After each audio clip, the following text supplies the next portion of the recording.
Ya. Entonces, el primer problema,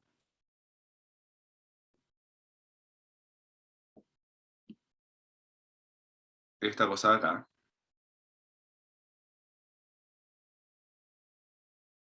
sí, y bueno, recordar que acabo de subir el enunciado o curso, se me había olvidado subirlo ayer, pero ahora está arriba. Ya, entonces el primer problema nos dice lo siguiente: considera un plano infinito con densidad de carga superficial sigma mayor que cero, el cual posee un orificio circular de radio R mayúscula en su superficie. Calcula el campo eléctrico en cualquier punto del eje Z correspondiente al eje del orificio. Ya, aquí tengo una pregunta para ustedes, porque hasta donde tengo entendido aquí han visto al menos dos o quizás tres, pero la tercera no es tan directa, dos formas de calcular el campo eléctrico, ¿cierto? Que es usando ley de Coulomb y usando ley de Gauss, ¿sí? ¿No me equivoco? Ley de Coulomb y ley de Gauss. Sí, sí. Ya. Entonces, bueno, y otra vez como calculando el potencial y después del potencial calculando esto, pero eso ya es más extraño. No es tan directo. Entonces, en general nosotros queremos usar ley de Gauss. ¿Por qué? Porque, no sé si se alcanzó a ver en clase, se dio algún ejemplo, con ley de Gauss calcular las cosas es mucho más sencillo que calcularlo directamente con la ley de Coulomb o como integración directa, como se le dice también, como en otros lados. ¿Sí? Entonces, por ejemplo, nosotros podríamos usar ley de Gauss en este problema.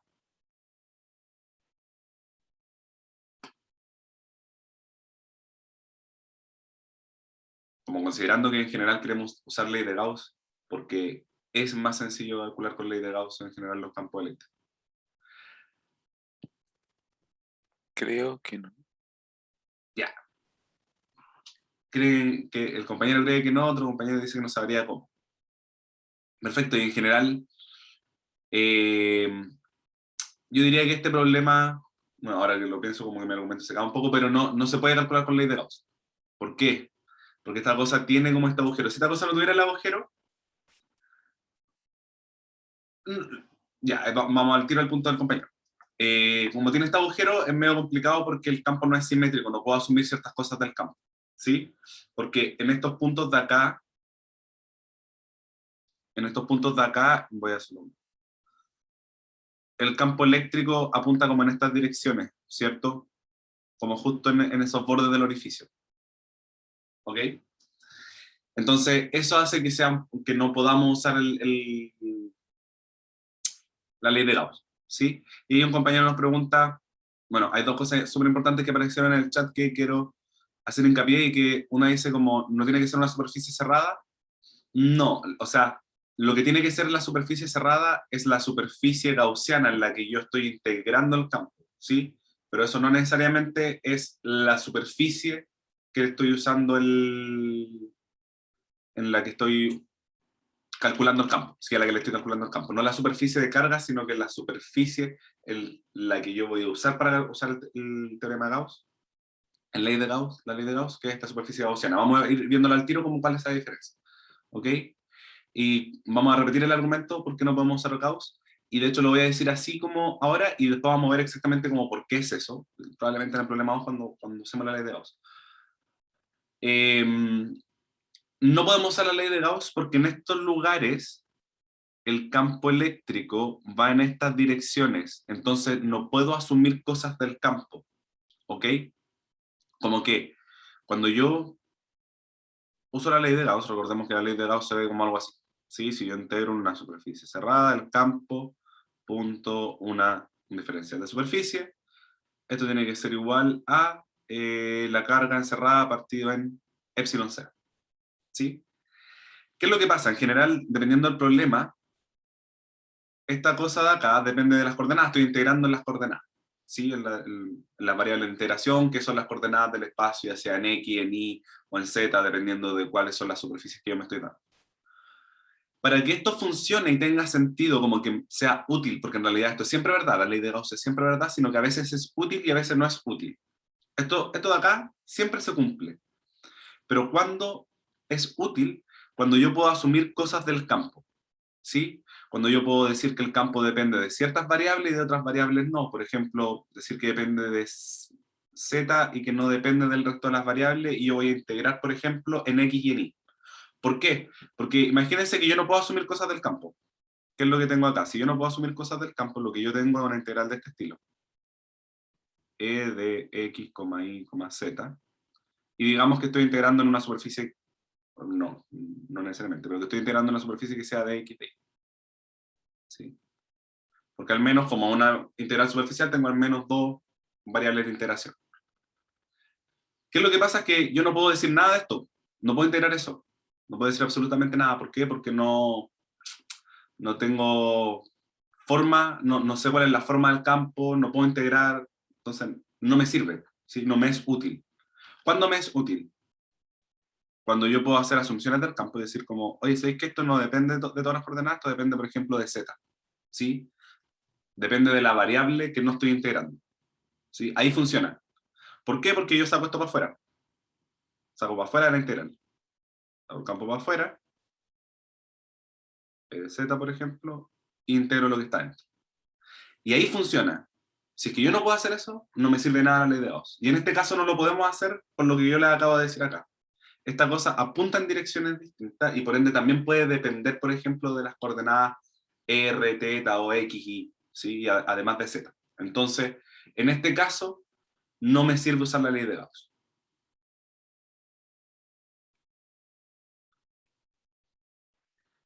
Entonces, como no me sirve usar la ley de Gauss, en este problema, debido a la geometría de la distribución,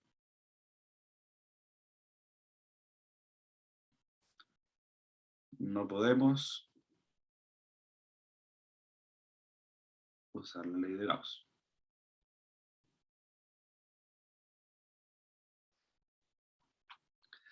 Entonces, como no podemos usar la ley de Gauss,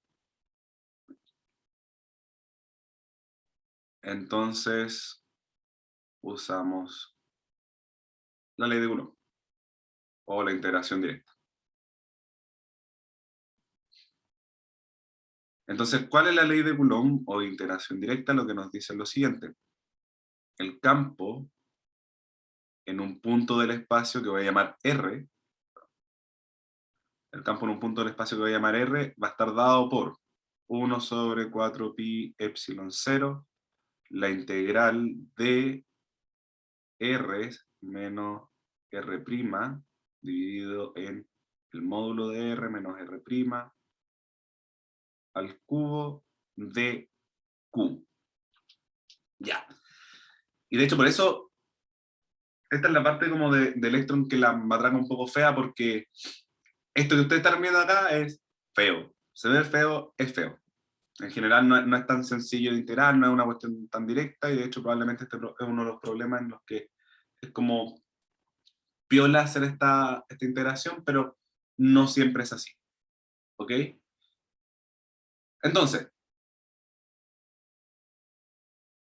ya, veamos sí qué significa cada una de estas cosas, porque para poder ocupar la ley de Coulomb sí tenemos que saber qué significa cada una de las cosas que vamos a usar acá. Entonces, para empezar, vamos a ir viendo, por ejemplo, esta R, bueno, que es la misma R de abajo, pero el R, como les dije mientras estaba escribiendo esto, es donde quiero calcular el campo, ¿sí? En la posición en la que quiero calcular, el campo. Calcular E. ¿Qué es esta otra cosa de acá? R'. Y siempre hago lo mismo. Ojo, acá esto es de Q'. ¿Qué es este R'? Este R' es dónde están las cargas, ¿sí? La posición en la que están las cargas. ¿Dónde están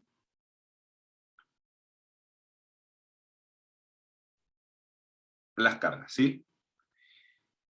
Y finalmente de Q' es la posición, en realidad mentira, no es la posición, es el diferencial de carga, y que está medido como de Q es igual a lambda de L en el caso de que estemos en una dimensión, es sigma de S, en el caso en que estemos en dos dimensiones, ojo, de L' de ST. Y rho de B' en caso que estemos en tres dimensiones. ¿Sí? Donde esto es densidad de carga lineal, superficial y volumétrica, integrándose ya sea en una línea, en una superficie o en un volumen. ¿Por qué fui como súper insistente en poner como estas cositas acá, como decir que son, estoy integrando como en DL', DS', y DD', ¿y por qué DQ'? Porque, ¿dónde está integrando uno esto? Estoy integrando sobre las cargas. ¿Dónde están las cargas? En R'. Entonces, ¿cuáles son las coordenadas que yo voy a integrar? Las coordenadas primas. ¿Sí? Eso. Es súper importante. Y de ahí en adelante, saber dónde voy a calcular el campo, parametrizar dónde están las cargas, o sea, darle un valor a este R', ver los límites de la integración, y reemplazar en la ecuación e intentar integrar, ¿sí? Con las formas que conozcamos, ya sea de cálculo de curso anterior. Entonces vamos por eso. En nuestro caso,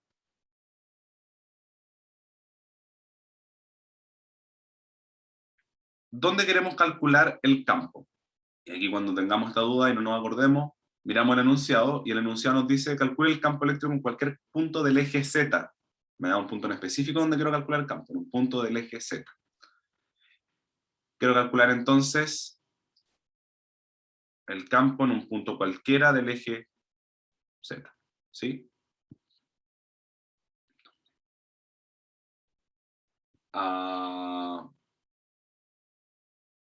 ¿Qué sería lambda, sigma y rho? Lambda, sigma y rho son densidades de carga lineal, superficial y volumétrica. ¿Sí? Le llamamos distinto nomás, pero son densidades. Las tres son densidades. Ya. Es entonces donde queremos calcular el campo, en un punto del eje Z. Donde están las cargas es en un punto arbitrario, que está a una distancia r desde el centro, en una dirección de rectángulo. ¿Sí? Está en el plano. Básicamente le estoy diciendo, primero le estoy diciendo, oye, aquí está mi sistema de referencia, X, Y, Z, y ¿dónde están las cargas? Bueno, les digo que las cargas están en un R cualquiera, ¿sí? Pero que está en el plano, entonces está en el retongo. Y ese retongo va a ir variando en algún momento, y de hecho, para ser más específico en verdad, o sea, como más correcto, esto es R'. ¿Sí? El retongo está bien porque son vectores unitarios, eso no pasa nada. Ya. ¿Qué es lo que voy a hacer aquí? Y vamos a ver inmediatamente por qué voy a hacer esto. En general, cuando nosotros vamos a integrar como en esta cosa de acá, agregar que... Sí, vamos a ver al tiro también cuánto tienen que valer cuáles son los límites de las coordenadas. Perfecto, sino que voy a hacer algo justo antes de eso, que es decir, que voy a transformar ese vector polar en vectores cartesianos. ¿Sí? Lo voy a escribir en función de los vectores cartesianos. Les voy a decir al tiro por qué. Porque eso es importante. Aquí voy a tener coseno de teta prima en tongo más seno de teta prima en itongo. Y como dice el compañero, ¿dónde viven estas cosas? R va desde R hasta infinito, y teta prima, perdón, R', y teta prima va desde 0 hasta 2pi. Sí, porque da la vuelta completa. El plano es infinito en todas las direcciones. Ya. ¿Por qué? La pregunta es, ¿por qué pasé esto a los ejes unitarios de las coordenadas cartesianas o del sistema cartesiano? ¿Por qué? Porque cuando yo integro esta cosa de acá, yo no puedo integrar un vector que no sea cartesiano. Bueno, en realidad sí puedo, pero tengo que hacerlo en base a los vectores cartesianos. ¿Por qué? Porque imagínense lo siguiente. Voy a hacer un ejemplo nomás. Yo tengo aquí un R tongo y tengo un Z tongo, pero básicamente lo que voy a tener arriba es como R menos R', y eso quiere decir que en algún momento me queda una integral de este estilo. ¿Sí? Por una función dividido en algo. Da lo mismo. Pero lo que quiero ejemplificar por qué no puedo integrar con este vector aquí. Si yo estoy integrando, por ejemplo, en θ, ¿qué es lo que pasa? En general uno de los vectores unitarios los trata como constantes, entonces los saca de las integrales. Los vectores unitarios de las coordenadas curvilíneas no son vectores que son constantes, son vectores que cambian si yo voy caminando como en un camino, la cuestión redundante, si voy como avanzando por un camino de integración. Cuando yo me muevo en θ, R va cambiando. R vale esto cuando estoy en este punto de θ, y R vale esto cuando estoy en este punto de θ. Entonces, ¿qué es lo que hace la integral? Es sumar como todas estas cosas. Si eso es lo que estoy haciendo cuando integro, es sumar infinitamente como todos los R que estoy viendo. Entonces yo no lo puedo considerar como una constante, porque no es lo mismo sumar este con este, a sumar después este de acá. ¿Sí? No es lo mismo que si apuntara siempre en la misma dirección. Entonces, no puedo integrar con los vectores unitarios en coordenadas curvilíneas directamente como hay. Siempre tengo que transformarlo en los vectores unitarios cartesianos. ¿Ok? Una vez dicho eso, vamos a calcular otras cositas, que es lo otro que yo necesito para calcular esta integral de acá. Necesito cuánto vale este módulo, que es algo así. Z en Z tongo menos R' coseno de teta prima en X tongo más seno de teta prima en Y tongo. Esta cosa de acá entonces es, lo voy a escribir así, ¿no? Z al cuadrado más R' al cuadrado por coseno cuadrado de teta prima más seno cuadrado de teta prima. Va, a ver. A la 1/2, y eso es Z al cuadrado más R' al cuadrado. A la 1/2. Y ese es nuestro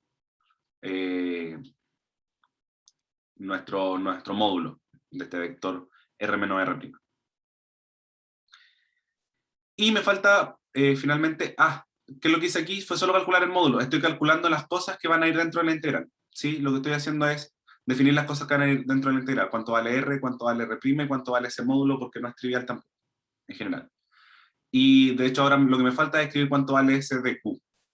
Y una vez que tengo el de Q, reemplazamos la integral y vamos viendo cómo podemos solucionar esta integral, cómo podemos integrar la cosita. Entonces, Oye, disculpa que te sí, interrumpa, pero dale no.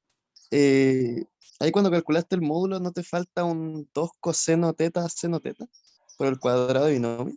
No. No, porque recuerda que cuando yo calculo el módulo, lo que hago es hacer lo siguiente. Voy a escribirlo aquí. Yo calculo el módulo La hacís por cada vector unitario, ¿o no? el módulo de un vector es v.b como a la 1/2, ¿sí? Entonces, estoy Ya. haciendo el producto punto entre los vectores.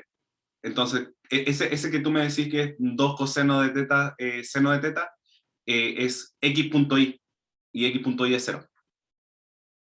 Ya vale, vale, ahí me quedó claro. Sí, sí, y eso responde a la pregunta que está en el chat. Como, lo que le recomiendo como a quien tiene esa duda es como, intenta hacerlo. Resuelvan el cuadrado de binomio. ¿Ok? Como resuelvan el cuadrado dentro de ese paréntesis, y ojo con los vectores unitarios, entonces van a tener productos puntos. Entonces van a tener x.x, x.y y y.y. Entonces el x.y, como son ortogonales, se anula esa componente que es justamente la parte del cuadrado de binomio, que es 2r' por z, mentira, 2r' coseno de teta, seno de teta. Ya. Y nuestra diferencial de carga es la densidad de carga por, como yo parametrizo esta cosa de acá, y yo lo parametrizo como R' de R' de teta prima. ¿Sí? Estoy parametrizando una superficie, cómo integrar una superficie en coordenadas cilíndricas. ¿Sí? Una superficie que está en el plano, en el plano aquí. Y listo, y con eso tendría todo lo necesario para poder calcular recién nuestra integral. Estoy ocupando bien la... Sí, estoy ocupando bien la densidad. Ya, entonces. Disculpa, Miguel, una Ujú. duda. ¿Por qué queda así el de Q al parametrizar? No entendí muy bien esa parte tampoco en la cátedra. Ah, ya, ok. Pero sí, sí me creí que dq es una densidad de carga, ¿sí? Por una densidad, un diferencial ya sea de volumen, superficie o línea, dependiendo de la distribución de carga que tengamos, si es lineal, superficial. Parametrizar es intentar decirle a nuestro, como es intentar escribir matemáticamente como dónde están las cosas, ¿sí? Cómo voy a recorrer las cosas. Eso es básicamente parametrizar, como en la menor cantidad de variables posible, ¿ok? Entonces todo un diferencial de superficie. Entonces, ¿cómo voy a recorrer yo esta superficie? Está dicho dentro de SDS. Ahora, en cilíndricas, cuando yo quiero cuando yo quiero integrar algo en una superficie en el plano XY, esto se ve así, y te digo al tiro por qué. Aquí lo puedo hacer para cilíndricas, no lo puedo hacer para esféricas porque ya no pierdo un poco la intuición de lo que es. Pero básicamente lo que uno quiere hacer en cilíndrica es, si este es mi centro, e ir calculando como sumando pedacitos chiquititos de superficie, ¿cierto? Y eso lo voy a ir sumando en todo el espacio. Entonces, ¿cómo defino yo eso de ahí?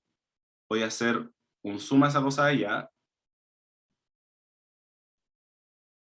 y tengo algo así, ¿cierto?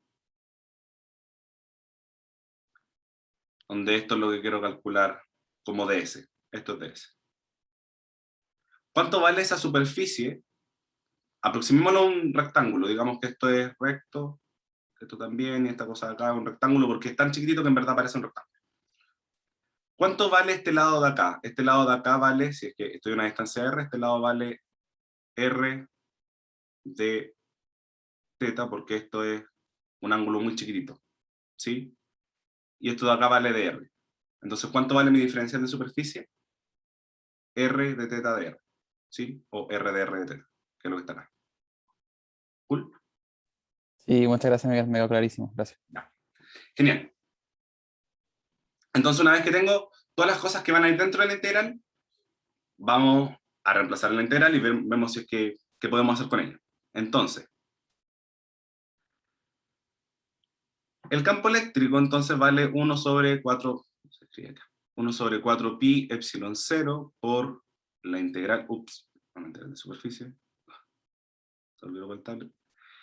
Y esto era R menos R', y R menos R' es Z en Z tongo menos R' coseno de teta prima en X tongo más seno de teta prima en Y tongo. No me va a alcanzar el espacio aquí, a menos que borre esto, pero supongo que hay que claro, y si no, lo pueden ver en la grabación y ahí sí va a estar. Ya. Eso, el de Q que era sigma R' de R' de teta prima, y todo esto dividido por lo que habíamos calculado que era nuestro módulo del vector de arriba, que es z al cuadrado más R' al cuadrado, y todo esto a la 3 medios, ¿sí? Porque está el cubo. Ya. Entonces, de hecho, uno lo mira y dice como, esto se ve bastante feo. Está bastante feo. Primero voy a hacer algo como inmediato, que es sacar esta cosa, que es una constante sigma, para afuera. Y mirar esta cuestión de acá y como sufrir un poco, porque en verdad está bien fea la cosa. Pero, ¿qué es lo primero que puedo ver?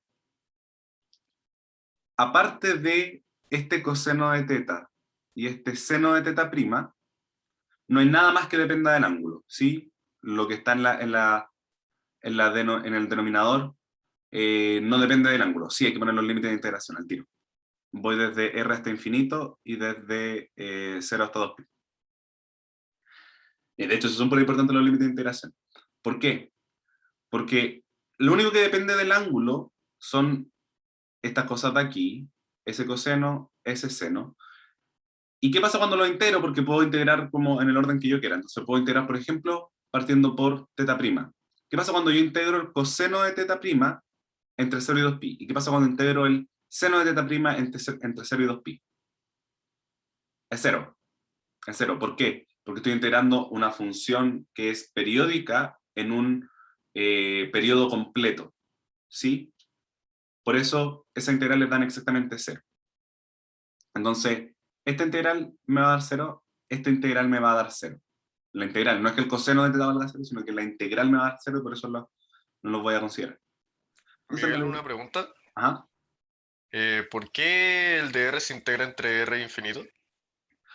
Porque esta es nuestra distribución de carga. ¿Dónde existen las cargas? Las cargas existen hay un agujero donde no hay carga, que es un agujero circular que parte en R. Entonces, ¿dónde parten las cargas? En R.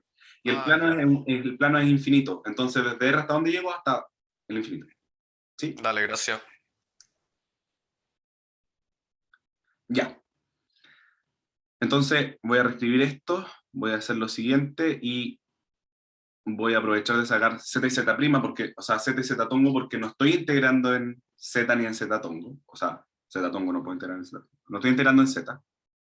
4pi epsilon 0. ¿Y qué es lo siguiente que voy a hacer? Acá me queda una integral algo así.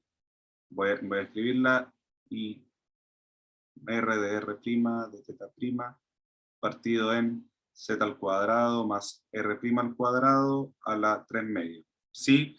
Entonces, voy a integrar al tiro respecto a θ porque no hay nada que depende de θ. Entonces, es θ evaluar los límites de integración. ¿Y cuáles son esos límites de integración? 2pi y 0. O sea que esa integral me bota un 2pi. Integral de ya, y el radio va desde R hasta infinito. Entonces, ahora lo miramos y ya no es tan terrible, ahora ya no da tanto miedo. Y esta cuestión de aquí, aún así, no es directo integrarlo, entonces, ¿qué es lo que voy a hacer yo? O al menos alguien puede que se sepa cómo esta cosa, cómo ¿tienes esos límites por conveniencia entonces? No, los límites no son por conveniencia, ojo, los límites son porque es donde existen las cargas, ¿sí? Cómo yo delimito en qué lugares están las cargas, no es por conveniencia, ¿sí?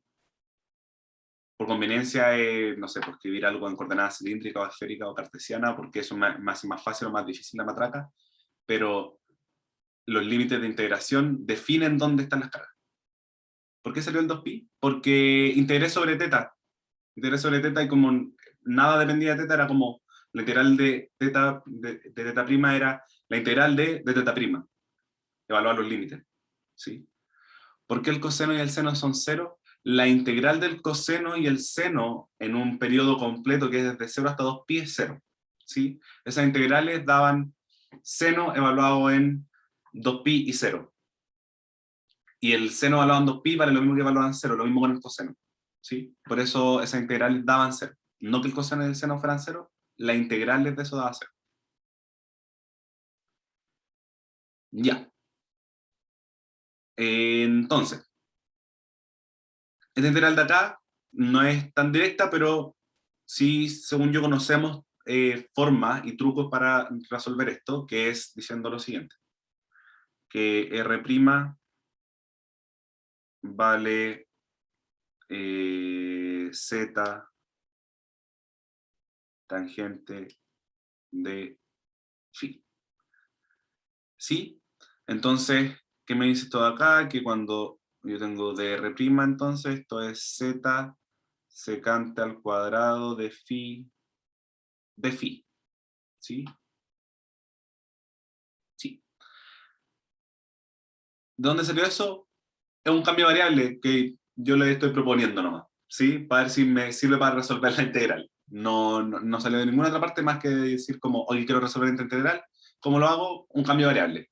Y en realidad, no es que yo sea como súper rígido y me sepa esa cuestión, es como todas las cosas que tienen como los denominadores, cuestiones al cuadrado en general se hacen cambios trigonométricos, ya sean seno, coseno, cuando en realidad aquí hay un menos. El cambio variable es algo como un menos, o es algo como z, seno o coseno de phi, ¿sí? Y cuando tengo un más es tangente, ¿por qué? Porque quiero usar ahí como alguna propiedad trigonométrica. Apaña que lo de abajo derivado sea lo de arriba. No sé a qué te refieres con que lo de abajo derivado sea lo de arriba. Probablemente es justamente lo que apaña como en esta cosa también, como que a eso se refiere este cambio de variable. Pero vamos, veamos si es que lo que viene después resuelve tu problema. ¿Por qué se puso Z? ¿Por qué pongo Z? Porque vamos a ver al tiro. Vamos a ver al tiro. Reemplacemos, van a resolver esas dudas que son como, ¿por qué puse un Z ahí en el cambio de variable? ¿Por qué hice esto? Como, ¿por qué es útil y por qué es conveniente, por ejemplo, usar Z ahí? Vamos a verlo inmediatamente. Esto es Z, Z tongo, partido en 2 epsilon 0. La integral desde... aquí los integrales cambian porque estoy haciendo un cambio de variable, pero voy a decir que parte en phi 0 y termina en phi final, porque en realidad no quiero calcular cuánto valen esos límites de phi, sino que voy a volver después de integrar a r, ¿ok? Y esto es, ¿cuánto valía r? Z, tangente de phi, de r vale z secante al cuadrado de phi, y el denominador me queda z al cuadrado más, esta cosa al cuadrado, z al cuadrado, tangente cuadrado de phi. ¿Por qué puse el z? Porque así ahora yo puedo factorizar por este z de acá, ¿sí? Entonces, en vez de escribir eso, digo z al cuadrado, z al cuadrado, 1 más tangente cuadrado de phi. Y todo esto está a la 3 media. ¿Sí? Por eso es que le puse este z aquí adelante. Ya. Entonces, si se dan cuenta, esta cosa va quedando así. 2 epsilon, aquí tengo la integral, voy a dejar de poner los límites porque no me van a importar hasta después de resolver esta cosa acá. Y si se dan cuenta, aquí hay un z, z al cuadrado, no, mentira, estoy haciendo una cuestión super falsa, así que mejor no lo hagamos hasta que comprobemos porque hay un factor aquí que es 3 a la 3 medio. Tangente de phi, secante cuadrado de phi, y voy a sacar este z de lo que es la raíz y el cubo, entonces esto me queda un z al cubo, ¿sí? 2 por 3 dividido 2, 3. Y ahora me queda 1 más tangente cuadrado de phi, es, si no me equivoco, secante cuadrado de phi. Entonces esto es secante cuadrado de phi, esto a la 3 medio, entonces esto en realidad es secante al cubo de phi. ¿Sí? Me van siguiendo, ¿cierto? Luego, ¿qué es lo que puedo hacer yo aquí? Y ahora sí voy a picarme ese con ese de acá y ese. ¿Qué es lo que otro que puedo hacer? Picarme esto con todo ese de ahí. Y me queda entonces sigma z partido en 2 epsilon 0. Y esto es tangente de phi dividido en secante de phi. Integrado en phi. Y eso, si todos me creen, esto es la integral de seno de phi, ¿cierto? Y phi final. Sí, todo viene ahí, ¿cierto? Porque tengo la secante es 1 partido en coseno, entonces me queda un coseno multiplicando, y la tangente es seno partido en coseno, entonces me queda la integral del seno. Ya. Entonces finalmente, esta cosa de acá, el campo me queda como el campo que depende de la posición, o en realidad el campo en un punto en específico, que es z, en z tongo va a ser sigma z tongo partido en 2 epsilon 0 por menos coseno de phi evaluado en phi 0 y phi final, que no sé exactamente cuántos son esas cosas. ¿Ok? Pero, ¿qué es lo que sí sé? ¿Cuánto vale phi? Puedo calcular más o menos cuánto vale phi. Y en realidad, más que calcular cuánto vale phi, quiero saber cuánto vale el coseno de phi. ¿Qué era phi? Es una variable arbitraria, es una variable auxiliar porque hice un cambio de variable. Entonces, Phi no significa nada físico aquí, ¿sí? No tiene ninguna dimensión como en el espacio, o al menos, claro, tiene unidades de longitud, pero no tiene como una dimensión que yo te pueda decir como, significa esto. Porque en realidad lo único que hice fue usarla por un cambio de variable, ¿sí? ¿Cómo se fue la G arriba? ¿Cuál G? Perdón. La tangente. ¿Cuál G?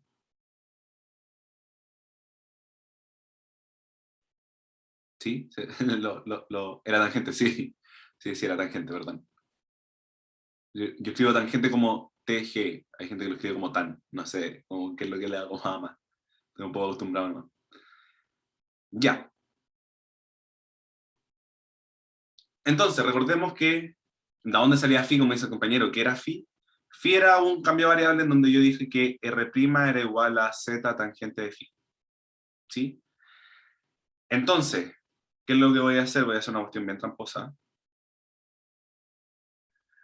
Yo estoy diciendo aquí que la tangente de phi vale R' partido en z. Esto es un truco que no sé exactamente cuándo lo aprendí, pero ha sido muy útil desde entonces.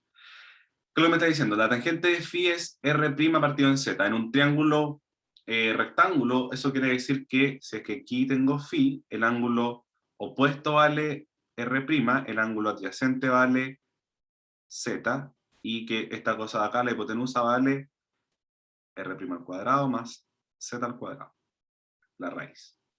Entonces, ¿cuánto vale, por ejemplo, el coseno de phi? Vale exactamente el cateto adyacente, z partido en la hipotenusa, raíz de r' al cuadrado más z al cuadrado. ¿Sí? Entonces, si yo reemplazo esto en lo que tengo como expresión de mi campo, esto sería sigma z tongo partido en 2 epsilon 0 por, aquí tenía menos z partido en la raíz de r' al cuadrado más z al cuadrado, y eso evaluado en r' igual r y en r' igual infinito. ¿Es legal? Sí, po. Comprueben, no hay nada que esté mal ahí, po. No hay nada extraño. No hay nada que sea matemáticamente incorrecto. Me dio un triángulo rectángulo solo como para calcular cuánto vale el coseno. Sigue en función de esas cosas. Cumplo con que la tangente sea R' partido en Z, ese lado vale lo que tiene que valer porque usé ¿cómo se llama esta cuestión? No me acuerdo quién. Pitágoras, ocupé el teorema de Pitágoras, y después de eso calculé cuánto vale el coseno en función de ese triángulo que me armé para poder calcular cuánto vale el coseno de phi. ¿Sí? ¿Por qué la tangente es R' partido en Z? Porque así yo lo definí. Porque cuando hice mi cambio de variable, yo definí que R' valía Z tangente de phi. Entonces ahí despejo la tangente de phi, R' partido en Z. ¿Sí? Porque así definí el cambio de variable no. Ya, pues entonces, veamos qué es lo que resulta de acá. Voy a hacer algo para, tu caso del de Fey, voy a hacer algo para sacarme este signo de aquí porque me molesta en general trabajar con esos signos negativos dentro de las cuestiones. Y voy a invertir los límites de integración, ¿ok?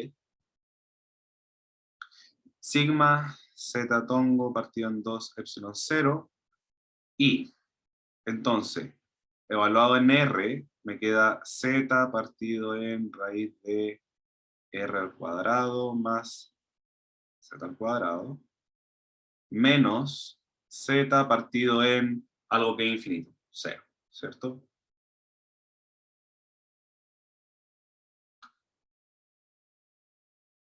Ajá. Hay algo que me... no está bien. Yo voy a calcular algo mal nomás en la pauta. Mentira, está perfecto. No, mentira, calculé algo mal en la pauta. Pero bueno. Entonces esto sería sigma z en z tongo partido en 2 epsilon 0 por la raíz de r al cuadrado más z al cuadrado. Puede que haya algún error matemático, pero estoy casi seguro que está ahí. Y eso entonces sería cuánto vale el campo en específico en algún lugar del eje Z. ¿Sí? y tenemos cuánto vale ese campo en el eje, ¿sí? Solamente en el eje. ¿Alguien tiene alguna duda de esto, de todo lo que hicimos? Y en general, más que un poco la matraca, pueden tener dudas de la matraca, me pueden preguntar qué es lo que hice. Pero creo que lo más importante son los procedimientos, como el definir dónde estoy calculando el campo, el R', DS, integrar, argumento físico. Está intenso electro. Sí, pero tiene hartos trucazos. Tiene hartos trucos como esto, como de ir mirando y por simetría decir como esta cosa no depende de, no puede depender del ángulo, cosas así. Sí, hay harta física acá. ¿No sería z al cuadrado arriba? Puede ser. Déjame fijarme. ¿Por qué sería z al cuadrado? Creo que no. Ah, sí sé por qué. ¿O no? Porque... No, no, ¿por qué sería z al cuadrado? No, es que antes había dicho como que era sigma z statongo, pero más arriba. Ah, pero es que en algún momento lo anulé, po. Aquí o no, Ah, ya, con el con el z. z Ah, al ya, cuadrado de abajo.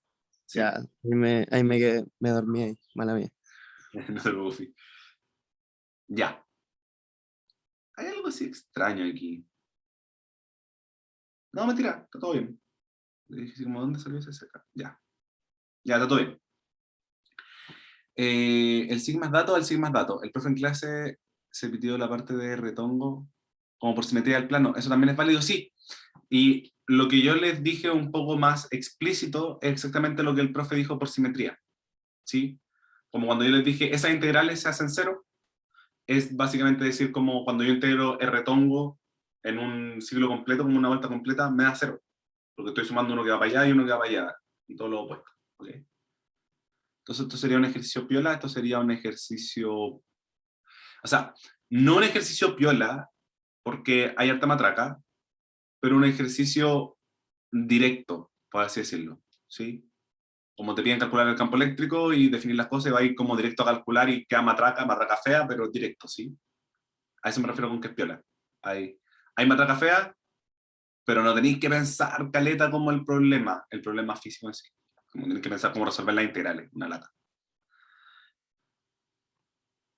Pero en realidad los problemas que son más piolas son los problemas de Gauss, no son más fáciles. Ojo, que es como el que viene ahora. Ah, ya. Dale, si tienen más dudas del problema 1, dale más. ¿Queda en función de z? ¿Por qué no integramos en dz? Uf, es una buenísima pregunta. Y de hecho,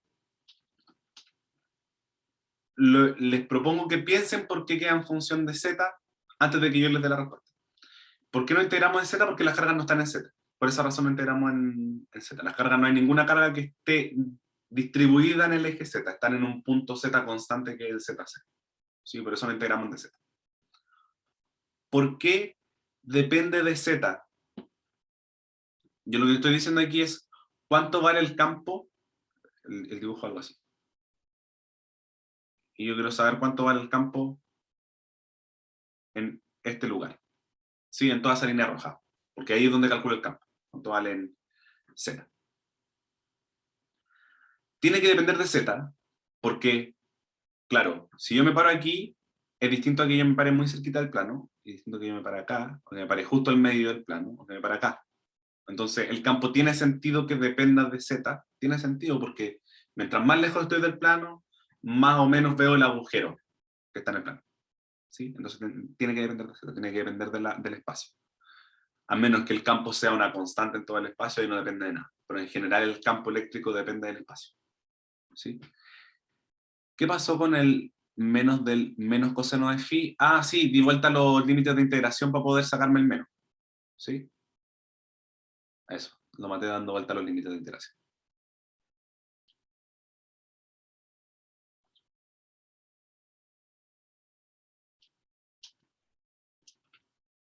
Ya.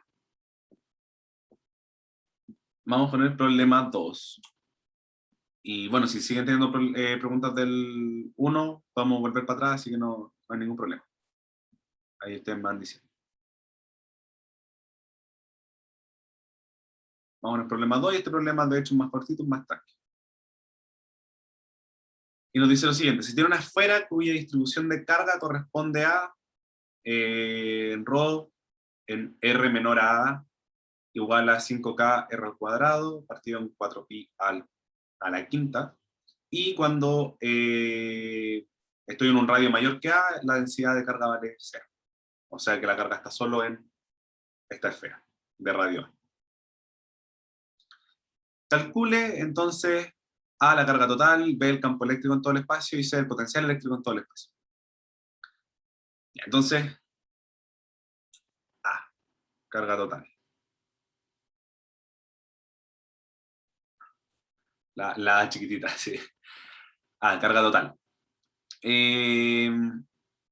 ¿Cómo calculan ustedes una carga de algo cuando le dan una densidad de carga? Y esto tiene una analogía muy similar a lo que son las masas. ¿Cómo calculan una masa cuando ustedes tienen como una distribución continua de masa?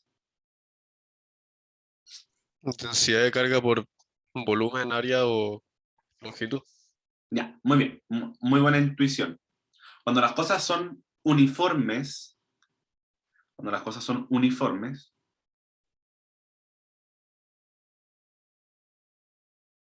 por ejemplo, eso, la masa es igual a la densidad de masa, no sé cómo hacerle una distinción de densidad de masa, por el volumen, superficie, línea, dependiendo de la distribución, ¿sí? En el caso de eléctrico, la carga está dada entonces por la densidad, por el volumen. En el caso en que las distribuciones sean uniformes, ¿y a qué me refiero con que sean uniformes? Que las densidades sean constantes, no dependan del espacio. ¿Cómo tendrá una densidad para sacar más? Aquí se puede usar Gauss. Sí, se puede. Ya. Antes de ver si podemos usar Gauss, veamos lo de la carga, porque para eso no necesitamos Gauss todavía. ¿Ok? Vamos a discutir la posibilidad de usar o no usar Gauss con este problema. ¿Qué es lo que pasa cuando no son uniformes las densidades, las distribuciones? No uniformes. Las masas o las cargas, en este caso voy a hacerlo todo en las cargas y pueden hacer la analogía directa a las masas. Entonces, la integral de ρ en el volumen. ¿Sí? Y pasa lo mismo con las masas. La masa es la integral de la densidad de masa en el volumen, en donde existe la masa. Entonces, para calcular la carga total, lo que voy a buscar es hacer lo siguiente: ρ de B. Ojo, porque para definir cuánto vale ese de B, poder saber cuál diferencial de volumen usar, si lo voy a ocupar en cartesiana, cilíndrica, esférica, tenemos que ver cuál es la simetría del problema, ¿sí? O en qué coordenadas me están dando como las variables del problema, la información que me están entregando. Me están diciendo, uno, que la densidad, la distribución de carga es esférica; dos, que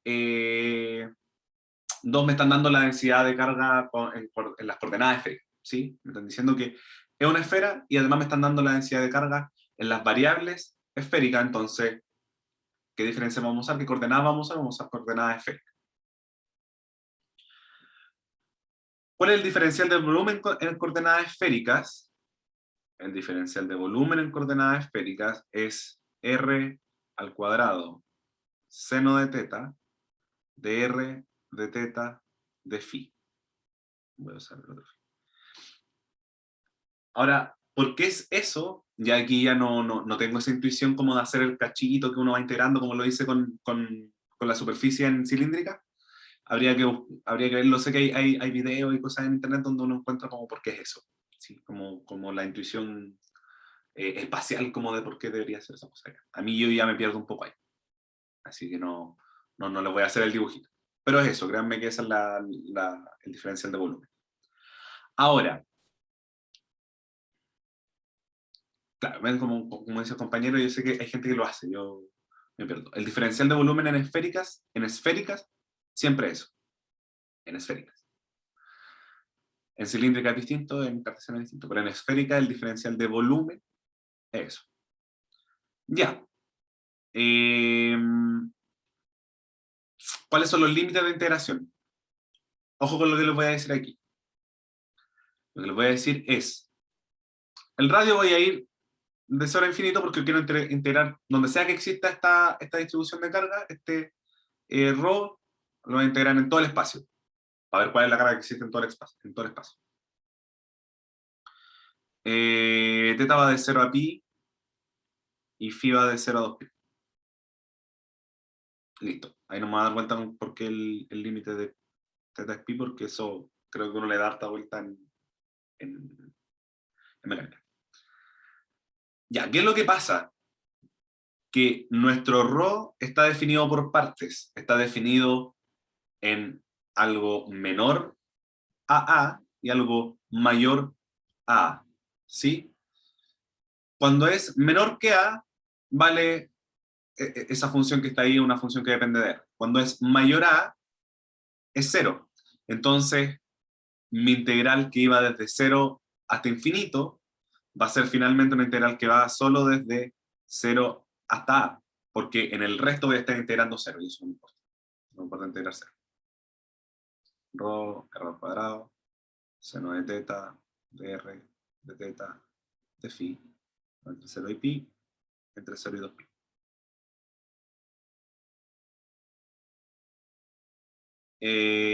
Ya, y voy a volver a escribir una vez más esto completo, sino que ahora voy a ir con cuánto vale exactamente esta distribución, y esto es 5k r al cuadrado partido en 4pi a la quinta. Por r al cuadrado, seno de teta, de r, de teta, de phi, de 0 a, de 0 a pi, y de 0 a 2pi. De nuevo, phi, no hay nada que dependa de phi, entonces sacar esa integral es relativamente fácil, 2pi, ¿sí? Porque es solo el límite de integración de pi. Voy a sacar el resto de las constantes, que son 5, k partido en 4pi a la quinta, y lo que me queda entonces ahora es, voy a separarlo, es una integral seno de teta entre 0 y pi, y la otra que es r a la cuarta de r, entre 0 y a. Esta cosa de acá se va con esto, me queda k partido en 2 a la quinta. La integral del seno de teta es menos coseno de teta, evaluado entre pi y 0 me da un 2. Y esto de acá me da a la quinta quintos. ¿Sí? Resolví la integral. ¿Por qué la integral va de 0 a pi? Porque teta solo existe entre 0 y pi. ¿Sí? Teta está definido, las coordenadas esféricas están definidas tales que r va de 0 hasta infinito, teta va desde 0 hasta pi, y phi va de 0 hasta 2pi, para no repetir puntos que tengan como dos formas de describirse, ¿sí? Como dos formas distintas de escribirse. ¿Ok? Voy a ver si puedo, voy a intentar como explicar eso. Pero, por ejemplo, este punto de aquí está dado por este teta, por este phi. ¿Sí? Sí, ese punto de ahí está escrito por ese teta y ese phi. Pero ¿qué es lo que pasa con el punto de acá? Por ejemplo, con un punto que esté mirando para allá, que se dé toda esta vuelta en teta. ¿Qué es lo que pasa? Y que tenga, claro, una proyección acá en phi de este estilo. ¿Sí? Es como una cuestión que está mirando para allá. ¿Qué es lo que pasa? Es que si es que yo le doy a teta valores mayores que pi, lo puedo describir tanto así como mirándolo desde el otro lado, teta, y de nuevo con ese phi. ¿Sí? Entonces tiene dos descripciones para un mismo punto en el espacio. Entonces eso trae como consecuencia, como problema en la matemática, entonces teta se define solo desde 0 hasta pi. ¿Ok? Como para definir los puntos del otro lado, ¿Me escuchó? tira. Perdón Sí, por interrumpir. bueno, ¿Dónde quedó el 5 del 5K? yo me lo salté, no. Ah, ya. Bueno. Sí, yo me lo salté, muchas gracias. Alguien dice, no cacho tanto de la integral, pero se pueden separar así nomás. Se puede separar así nomás porque los límites de integración no dependen de las variables. ¿sí? Como dice el compañero, por el teorema Fmin. Pero el límite de integración no depende de las variables, entonces sí, puedo separarlo así nomás. Si tuviera aquí algo como unos R o unos RT, no sé, como cosas así en los límites de integración, como que no están directos, hay que hacerlo en orden. Ya, entonces, vamos simplificando estas cosas de acá, todo esto de aquí, entonces me dice que la carga total es K. Cool, listo. Esto es la carga. K. Ya, ¿qué es lo que nos pregunta la parte B? La parte B nos pregunta cuánto vale el campo eléctrico en todo el espacio.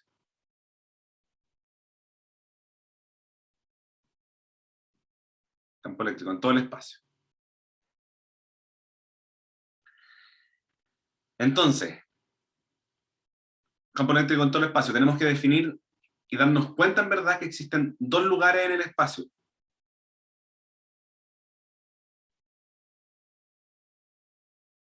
Yo tengo aquí una esfera cargada, ¿cierto? Entonces existen dos lugares. Uno es fuera de la esfera y el otro es dentro de la esfera. Y dentro de la esfera. ¿Sí? Esos son los dos lugares en el espacio en donde tenemos que hacer la distinción para poder calcular nuestro campo eléctrico. Entonces, partamos haciéndolo fuera del espacio. O sea, fuera de la distribución de carga. Fuera de la esfera, o sea, en R mayores que A, voy a calcular ahora el campo eléctrico. Ahora sí vamos a hacer la pregunta que hizo el compañero delante. ¿Puedo usar la ley de Gauss en este problema? ¿Sí o no? ¿Qué es lo que creen ustedes? ¿Qué es lo que creen así como intuitivamente? Obvio, dice él. Obvio. ¿Por qué? Porque sí sirve, en verdad, siempre se puede usar el teorema de Gauss, porque sirve usar el teorema de Gauss, o la ley de Gauss. Porque puedo asumir ciertas cosas de las cargas que se encuentran dentro de la esfera. Muy bien, puedo asumir cosas del campo. Puedo asumir cosas del campo eléctrico. Entonces yo voy a usar ley de Gauss y vamos a ver al tiro cuáles son las cosas que puedo asumir del campo y por qué eso me va a servir para calcular esto, por la geometría del problema. Figura bonita. Ya. ¿Qué es lo que yo puedo asumir? Como ρ depende solo del radio, entonces podemos asumir que el campo depende solo del radio y que además apunta en la dirección radial. ¿Por qué? ¿Por qué puedo hacer eso? Porque imagínense una cuestión una distribución de carga como esta, que solo cambia si es que yo me muevo hacia adentro o hacia afuera como de la esfera. No tiene ningún sentido que yo pueda saber, si es que estoy parado en el centro de la esfera, saber si es que estoy mirando hacia allá, o estoy mirando hacia allá, o estoy mirando hacia atrás, como si yo me giro en la esfera, no tiene ningún sentido que yo sepa que estoy mirando en un ángulo en específico. Entonces el campo no debería depender de los ángulos. Y por la misma razón, no tiene ningún sentido que el campo apunte, por ejemplo, a una dirección privilegiada como un ángulo privilegiado, ¿sí? Porque lo único que está cambiando es lo que puede variar el radio. Entonces, ¿hacia dónde apunta? En la dirección radial. ¿Sí? Por eso se pueden hacer ese tipo de asunción. Entonces podemos asumir que el campo tiene esta forma, que es, depende solamente del radio y que es radial. Y además, el diferencial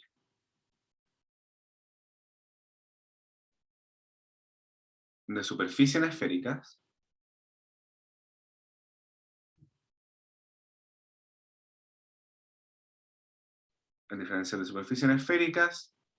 esto es cuando estoy a un radio constante, es algo como r al cuadrado seno de teta de phi. ¿Sí? No sé exactamente por qué esa es la forma, pero es. ¿Y en qué dirección apunta esto? En R tomo. ¿Por qué? Porque los ds que son de la ley de Gauss son diferenciales que tienen una dirección que es perpendicular a la superficie gaussiana y que Y que es lo otro que apuntan siempre hacia afuera del volumen. ¿Sí? Siempre apuntan hacia afuera. Entonces, en nuestro caso, siempre vamos a apuntar hacia R y no menos R que apunta hacia dentro de la esfera, hacia el centro de la esfera. Ya, entonces, ahora vamos a ver específicamente como que esta cosa de acá entonces, algo así. ¿Podría repetir por qué DS es eso? No sé en verdad por qué DS es eso. Lo único que no lo sé en verdad. O sea, sé que sale una cuestión, tenéis dos formas de verlo, una cuestión media geométrica, mirando como los dibujitos, como dice el compañero que lo hizo la profe Mancilla el año pasado en una de las primeras clases de electro. O lo otro también es una cuestión matemática, que es decir, como los diferenciales de superficies tienen como una proporción con el jacobiano, el determinante jacobiano, no me acuerdo, porque hay una transformación de coordenada, entonces la transformación define también una transformación en los diferenciales de superficie, si es que lo queréis ver de la forma matemática. Lo que sí te puedo decir, y como sé por qué tiene esta dirección R, el diferencial de superficie, porque el diferencial de superficie tiene que ser perpendicular a la superficie, y si que tengo una superficie esférica que es un vector unitario perpendicular a esa superficie, R tongo, y tiene que apuntar siempre hacia afuera del volumen, entonces positivo en R tongo, no negativo en R tongo. ¿Sí? Ojo también que lo que estamos haciendo aquí, por ahora, es ¿dónde va esta integral, esta superficie? Esta superficie es una superficie gaussiana, que no es necesariamente la superficie de la esfera cargada, una superficie gaussiana que yo estoy tomando acá, ¿sí? Donde yo quiero calcular, que tiene como radio, donde yo quiero calcular el campo, ¿sí? El radio donde voy a calcular el campo. R. ¿Ok? Esa es mi superficie que estoy usando. Ya. Entonces tengo esta cosa acá, el ds es r al cuadrado, seno de teta de phi en r tongo, y esto es igual a la carga encerrada partido en epsilon 0. R.R es 1, no tengo ninguna variable de integración R, no estoy integrando en R, entonces todo lo que dependa de R lo puedo sacar de la integral. La integral de seno de teta de phi igual a cerrada, partido en epsilon 0, los límites de integración son teta va desde 0 hasta pi, phi va desde 0 hasta 2pi. Créanme que esta integral es 4pi. Nosotros 4pi r al cuadrado e de r igual a q encerrada partido en epsilon 0. Entonces el campo finalmente es la carga encerrada partido en 4pi r al cuadrado epsilon 0. Ya. Y bueno, nosotros sabemos cuánto es la carga encerrada porque en realidad estamos encerrando toda la carga que está dentro de la esfera de la distribución, porque por eso me paré afuera, para primero ver que hacerlo más sencillo, que es toda la carga. Entonces esto es k partido en 4pi r al cuadrado epsilon 0, y si nosotros queremos devolverle su carácter vectorial, porque esto es un campo vectorial y lo que aquí obtuvimos fue el módulo de E, si yo quiero devolverle su carácter vectorial, vuelvo a la suposición que hice. Yo supuse que el campo era E de R en R tongo, entonces esto es K partido en 4pi R al cuadrado epsilon 0 en R tongo. ¿Puedo subir un poquito? Puedo subir un poquito, por supuesto. Y tengo entonces el campo. Entonces, si se dan cuenta, es mucho más sencillo calcular campos con la ley de Gauss que con integración directa, y por eso en general siempre vamos a querer hacer eso. El 4pi salió de esta integral es 4pi, esa. ¿Sí? Esta integral es 4pi porque la integral de phi es phi evaluado en 2pi y 0, eso 2pi, y la integral de seno es menos coseno evaluado entre pi y 0, un 2.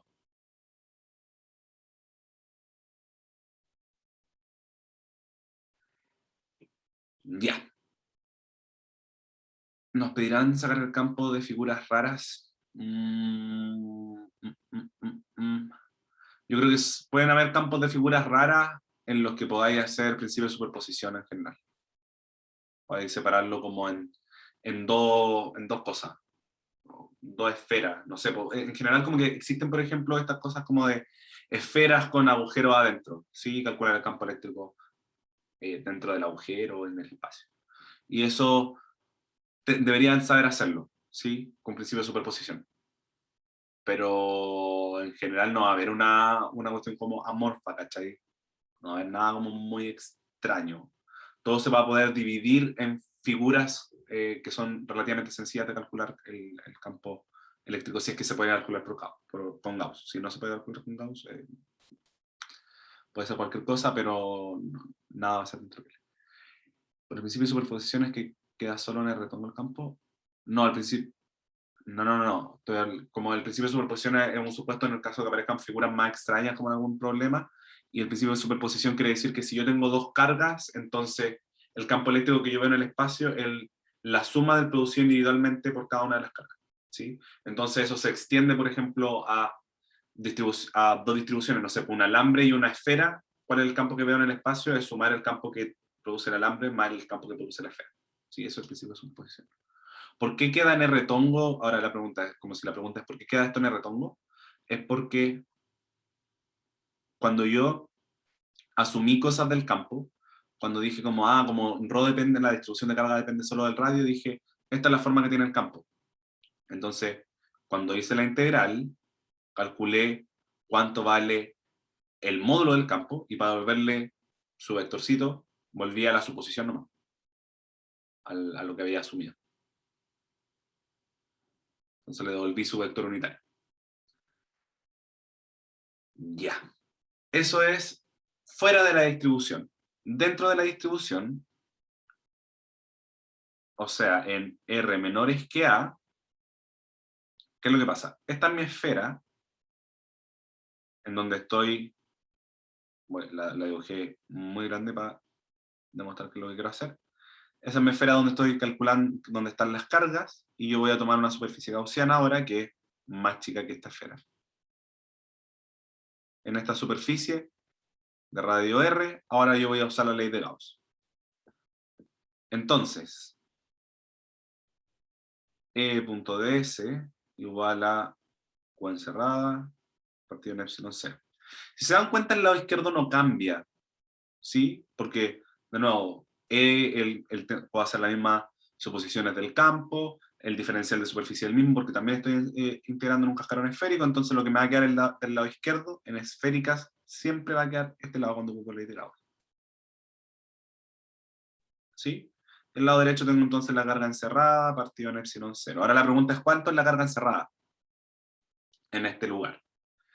Entonces hay gente que puede hacer como proporciones de que si la carga total es esto y yo estoy acá, estoy encerrando como esto, filo, yo voy a integrar hasta R. Voy a decir entonces que la carga encerrada va a estar dada por la integral de ρ, que es 5k r al cuadrado partido en 4pi a la quinta, por r al cuadrado seno de teta, de r, de teta, de phi, que es la misma integral que habíamos hecho antes. Nos estamos buscando ahora dentro de la esfera, ¿sí? En algún lugar arbitrario dentro de la esfera. Ahí estamos calculando ahora el campo. Entonces, por eso no es tan sencillo como la carga encerrada, porque ahora no estoy encerrando toda la carga, sino que estoy encerrando una proporción de la carga. Recordemos que al teorema de Gauss solo le importan las cargas que están dentro de la superficie gaussiana y no fuera de la superficie gaussiana, ¿sí? Entonces, si yo estoy parado en este R y quiero calcular cuánto vale el campo aquí, me va a importar solo lo que está debajo, la carga que está debajo y no la que está sobre mí, ¿sí? Esta integral ya la habíamos calculado en verdad, entonces esto era algo así como... Voy a volver a la forma general sin hablar. Este es el único que cambia, entonces 5k partido en 2 a la quinta por 2. Algo como 5k partido en 2 a la quinta por 2 por r a la quinta partido en 5 evaluado entre 0 y r, que es un r arbitrario, que es este r donde estoy calculando el campo. Entonces esto me queda, eso se va con eso se va con esto de acá, y me queda k por R a la quinta partido en A a la quinta. ¿Sí? Y eso entonces es la carga que tengo encerrada. Por lo tanto, el campo eléctrico, reemplazando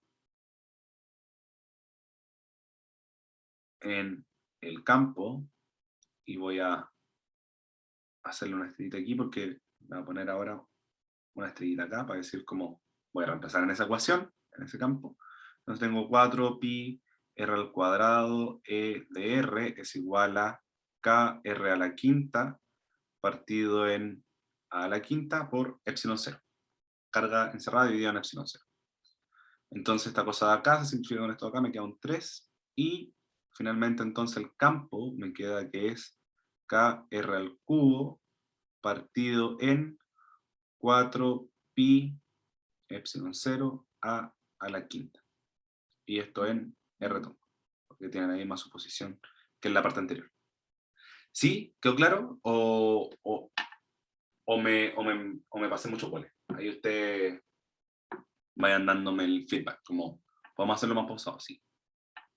Pero como por temas de tiempo, como que estoy avanzando rápido, a ver si es que vamos así, si no, volvemos para atrás nomás. ¿Ok? Ya. Entonces, con esto tenemos el campo en R menores que A, y con lo que habíamos hecho antes tenemos el campo en R mayores que A.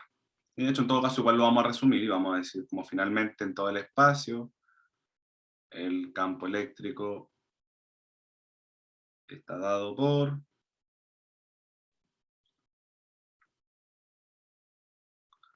y lo vamos a definir por parte, entonces era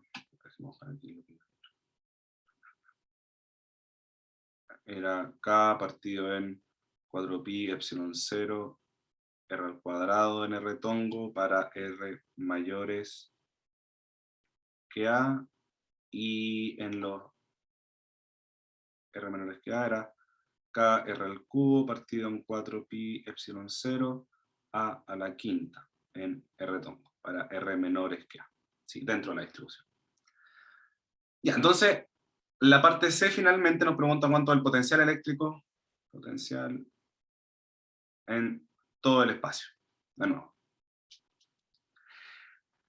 Aquí hay que tener cierto cuidado en realidad, y es que también vimos en mecánica algo similar, porque esto tiene una, si se dan cuenta, cuando yo digo, bueno, el potencial, cómo aparece el potencial como en toda la teoría electromagnética, como cuál es el sentido que toma después, aparece porque el campo eléctrico tiene rotor nulo, si que no me equivoco, tiene rotor nulo, entonces como tiene rotor nulo, puedo escribir el campo como el gradiente de un potencial. ¿Sí? Y si es que se recuerdan un poco, eso pasa también como en mecánica, cuando vemos fuerzas conservativas y le asignamos un potencial.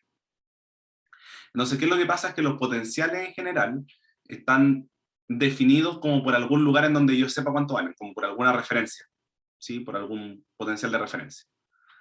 Entonces, ¿qué es lo que hacemos en el electromagnetismo? Es decir, como en general cualquier carga, cualquier distribución de carga, como que en el infinito no debería yo sentir que existe esa carga, si estoy infinitamente lejos de ella. Entonces, su potencial en el infinito debería ser cero, entonces en general tomamos como referencia el infinito. Entonces, cuando voy a hacer lo que voy a hacer ahora, tiene un sentido porque lo hago en esa dirección. Lo que voy a decir es decir como, bueno, esto parte de acá, como el campo eléctrico tiene rotor nulo, entonces puedo definir un potencial tal que menos el gradiente del potencial sea el campo. Voy a integrar esto en una línea. De nuevo, ¿cuál es esa línea? No importa, porque recuerden como los problemas como de mecánica, que no me importa la trayectoria que yo siga, me importan como los puntos iniciales y finales, como para saber cuál es la variación de energía y qué era lo que me importaba, porque la gracia de que el rotor de la cuestión sea cero es que cuando yo hago la integral de camino en un camino cerrado, solo depende de los puntos iniciales y finales, ¿sí? Entonces, si es que es un camino cerrado, esta cosa vale cero, integral completa. Entonces no me importa el camino, así que yo elijo el camino que me sea más conveniente y más fácil para integrar esta cosa, una línea. Entonces lo que voy a hacer aquí es decir, bueno, voy a integrar entonces este campo en una línea, y cuando llegue a este lado de acá, lo que tengo es básicamente una derivada integrándola en la misma dirección, entonces esto es menos b en los límites de integración, donde voy a decir, mi referencia va a ser el infinito, y el punto final va a ser donde quiero calcular el potencial. Entonces tengo el potencial cuánto vale en infinito, y cuánto vale en R, al revés, perdón. Límite superior, y límite inferior. Como le había dicho, en infinito vamos a asumir que el potencial es nulo, porque no tiene sentido que si yo me paro muy lejos de la carga, siga sintiendo que existe la carga. ¿Ok? Entonces, esa es básicamente la razón por la que decimos eso.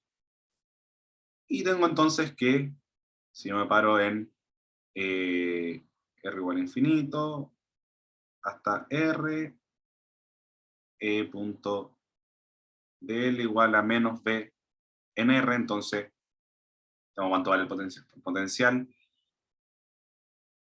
El potencial a una distancia R vale esta integral, que yo voy a definir cuánto es esta línea, y lo que yo estoy haciendo es avanzando hacia afuera. Si así va variando el campo eléctrico, entonces esto va a ser dr en R2. Desde infinito hasta R. ¿Cuánto vale el campo eléctrico? Voy a dejarme, porque vamos a ver, esto va a depender también de dónde estoy calculando. Dentro de o sea, fuera de la distribución, fuera de la distribución,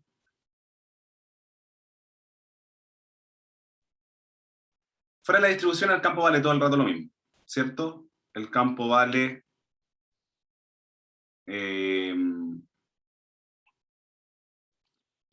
K partido en 4pi epsilon 0, R al cuadrado, n tongo por dr n tongo, ¿sí? Desde infinito hasta un R arbitrario. Entonces el potencial, recordemos que eso se hace 0, y me queda algo como K partido en 4pi epsilon 0, voy a dejar ese negativo acá, y tengo una integral que es de R partido en R al cuadrado, infinito hasta R. Esa cosa de acá me va a dar algo como 4pi epsilon 0, y eso es 1 sobre R evaluado en infinito y en R. Eso es para R mayor que A. Sí, fuera de la distribución, R mayor que A.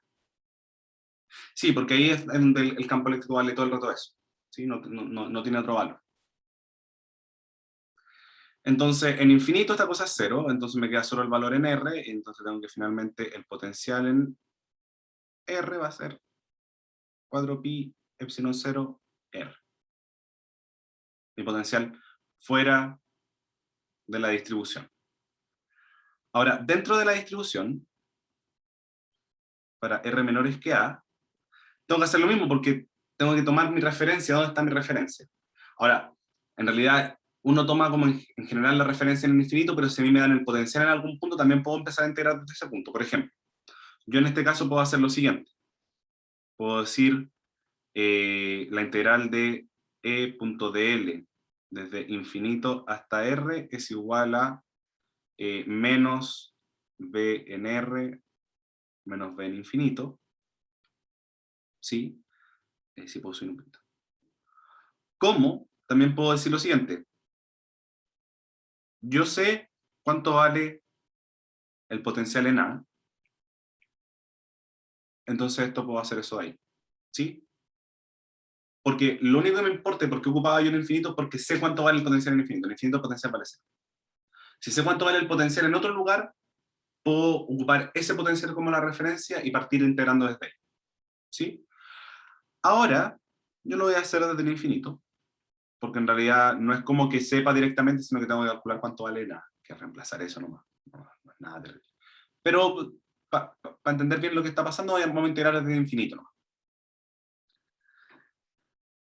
Ya, pues entonces de nuevo nosotros sabemos que ese es 0, entonces que b de r es menos la integral de e punto dl, donde este dl en verdad lo voy a escribir como dr en r tongo.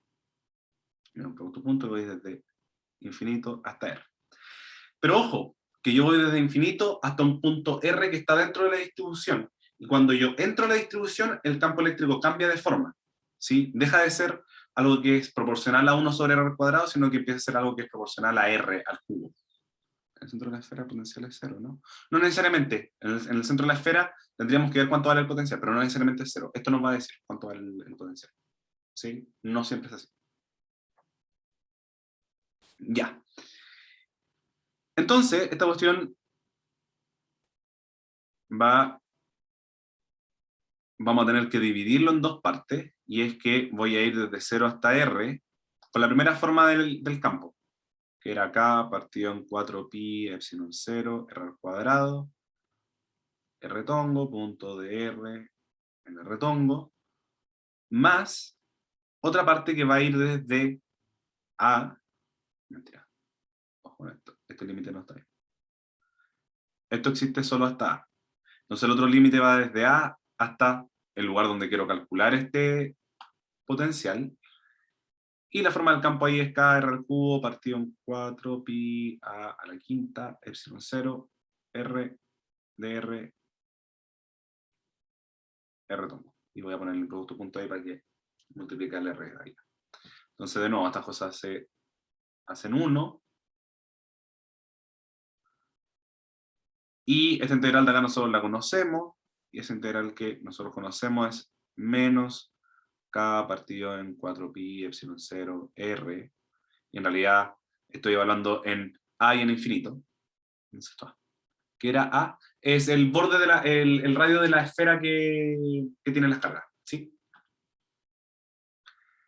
Más esta integral de acá, que me da acá partido en 4pi a la quinta epsilon 0, estoy integrando r al cubo, entonces me queda r a la cuarta cuartos, evaluado en a y en r. Ya, entonces esto de acá me queda finalmente que el potencial es k partido en 4pi epsilon 0 a más k partido en 4pi a la quinta epsilon 0 por, y de hecho, sí, vamos a hacerlo así, esto es r a la cuarta menos a la cuarta, partido en 4. ¿Por qué hice eso? Porque ahora quiero factorizar, y esta cosa va a ser entonces k partido en 4pi en, ojo, aquí yo me metí un signo, hasta un menos. 4pi epsilon 0 a, y entonces puedo factorizar, y esto me queda 1 menos r a la cuarta menos a la cuarta partido en 4 a la cuarta. Eso, y tengo entonces el potencial dentro de la distribución. Entonces, si quieres saber cuánto vale el potencial en el centro de la esfera, reemplaza R igual a 0. Para R menor que A. Sí.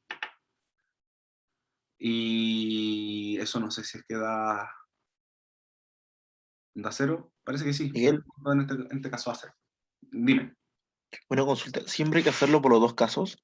¿R mayor a A y R menor a A? Cuando el problema nos pida que lo calculemos en todo el espacio, sí. Como dentro de la distribución y fuera de la distribución. Vale. ¿Por qué se tenía que separar en dos casos R menor que A? Porque cuando, fíjate lo que estoy haciendo, lo que yo hago acá es integrar en una línea, en un camino.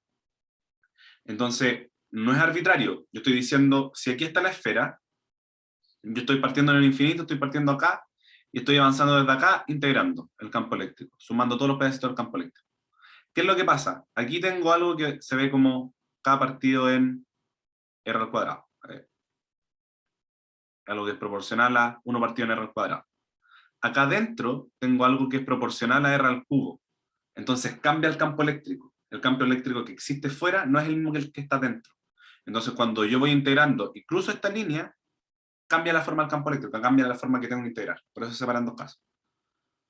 ¿Por qué era alegar partir del infinito si necesitamos el potencial dentro de la esfera? Porque yo necesito saber algún punto necesito conocer el potencial en algún punto. ¿Dónde conozco el potencial en general? En el infinito. ¿Por qué? Porque el infinito es 0. ¿Sí? Si es que lo conozco en otro punto, no hay ningún problema, puede partir de otro punto. Por ejemplo, si en algún problema te dicen como, oye, ¿sabes que el potencial a una distancia B, B en B, vale B sub 0. Listo, parte integrando desde ahí, no hay ningún problema. ¿Sí? Uno integra desde el infinito porque quiere tener algún punto de referencia. Y asume que el punto de referencia es el infinito donde el potencial debería valer 0.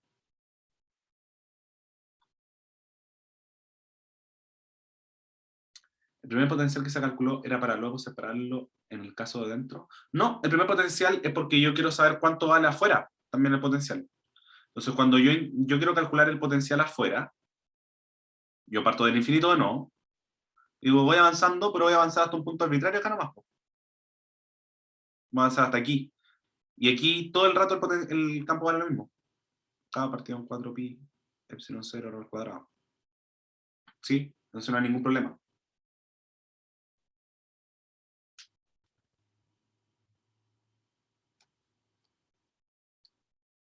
Eso. ¿Hay alguna otra duda? Nos pasamos unos 10 minutos de lo que debería ser el horario. Cuando calculamos el de dentro, igual apareció en el integral. Claro, porque cuando yo calculo el de adentro, toma este camino. Entonces, todo este trayecto de aquí es la misma integral, porque es este mismo campo el que existe. Claro, distintos límites. Y por eso les decía, es exactamente lo mismo haber dicho desde A hasta R, como haber hecho el cálculo desde aquí, si conozco cuánto vale el campo en A, o sea, el potencial en A. Y que eso es reemplazar en la integral que había hecho antes. Y les da el mismo resultado. Ojo, compruébenlo. Da exactamente el mismo resultado. Es tomar una referencia distinta.